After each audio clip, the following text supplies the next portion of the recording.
you know, there's the corresponding fact that Israel is a slow country that is trying to survive, and it's been attacked various times by all its neighbors, and it's, you know, came to be as a refuge from the Holocaust. Not really. Well, there's certainly that aspect to it. Well, I understand that's the great belief. What I'm basically saying is there's Israel on the one hand and its need to survive and its reason for existing, and we can straighten me out on the history. But then on the other side, there's the fact that the Israeli government treats the Palestinians in a certain way, or a lot of the Palestinians, in terms of like the settlements and blockades and that kind of thing, that are inhumane conditions that a lot of people live in. And so people who are very concerned about the conditions of the Palestinian Arabs, and who feel that they haven't been able, and that Palestinians haven't been able to influence the country, the government of Israel, to change its policies, they want to influence it the same way that they influence South African government to stop apartheid. By putting economic pressure on the Israeli government, by having the international community, and starting locally, but divest from Israel and dealing with Israeli companies. If you're really looking to influence any governments into treating the Palestinians well, then why don't we divest from all countries that treat the Palestinians badly? Who else? Yeah, that's a good idea.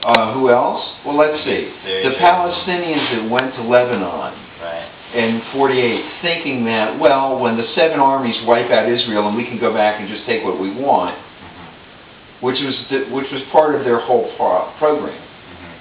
And to be honest with you, for me to call them Palestinians, I really... I don't like that term either. Well, for one thing, they are. I mean, because Jews were called Palestinians on their passports. Exactly. Yeah, I have an issue with that too. So this Arab group, now let's say, so they go to Lebanon. Yeah. What happened to them? They have hundreds of thousands of people living in the camps in Lebanon. Are they allowed to work in Lebanon?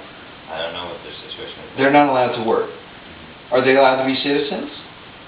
They're not allowed to be citizens. Are they allowed to be any part of the community at all? So do you? So no. I get what you're saying. So do you think that the pressure of the focus on Israel about human rights is clearly the expectations on Israel are different from the expectations on a lot of places. Absolutely. And do you think that that's an issue of anti-Semitism, or what do you think Absolutely. That's an issue of? Absolutely. I think in a 100%. way, because it's like, people will look at it, it's an amazing thing. People will go, I'm not anti-Semitic, I'm just anti-Zionist. Huh, what's the difference? Well, I think many people would say that there is a difference.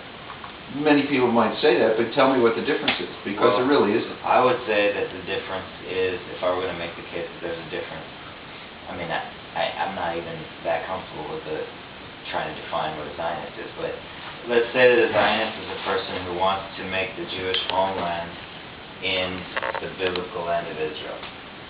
Which is what we pray for every day. Right. I mean, clearly, if you're a religious Jew, then you're in some way or other you're a Zionist. But to a person who's not thinking in religious terms, and lots of Jewish people don't have their own definition of Jew straight, in my mind, because you can't really be a Jew and be disconnected from Torah, because the whole thing that makes you a Jew is just the Torah. But that aside, the majority of the secular population, I think, would think of Jews in one way or another as an ethnic group. So they say, I'm not anti-Semitic, I'm not anti-Jewish, in the sense that I got no problem dealing with Jews. I don't care if I hire a Jew. I don't care if my kid marries a Jew. I don't care, I'll deal with Jews just like I deal with every other person and mixed person out there. But when it comes to what they see as some kind of an imperialist occupying, which I don't agree with at all, but what they see as sort of like these Western Europeans, which isn't even correct either, but Western Europeans who came into this place that was occupied by Arab people and basically took over, and now it's supported by the U.S., is economically relatively prosperous to the region, is militarily superior in the region, and then it goes ahead and have people waiting at the border with their trucks of lettuce until it all wilts, and won't let is on purpose downtrodden people to keep the Arabs there under thumb. Well, it's not Arabs that are there. It's Arabs that are essentially outside of and trying to kill people. Well, I don't think you could make the argument that everybody is trying to kill people. You got people who live in the West Bank who sell their goods in Israel, and and that's their market. And if they're not allowed to go in to work, then they can't live.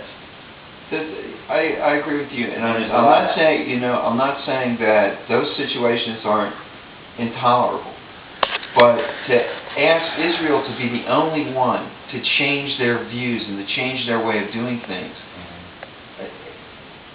I think it's a little biased. Yeah, that's an interesting point. It is an interesting point. Because it's like